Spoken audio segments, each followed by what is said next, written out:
అందరికీ నమస్తే అండి. ఈ పూట మన వీడియో ఏమంటే ఇక్కడ చూస్తున్నారు కదా, కలవ పూలు వేసాం కదండి. ఇందులో ఇదైతే మాత్రము కొంచెం బాగా పాంచి ఎక్కువ వచ్చేసింది. అంటే అంత చూసేదానికి అంత బాగుండలేదనమాట. దానికని ఈ పాటల్లో అట్లే పెట్టాను.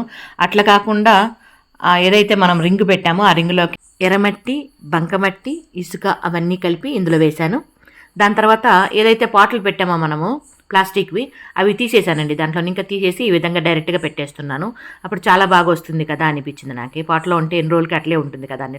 కాకపోతే పూలు అయితే బాగానే పూస్తుంది. కాకపోతే ఒక దాంట్లో ఒకటోటే పూస్తుంది. 4 రకాలు ఉన్నాయి, 4 పూలు పూస్తాయి అనమాట. ఆ రకంగా ఉంటుంది.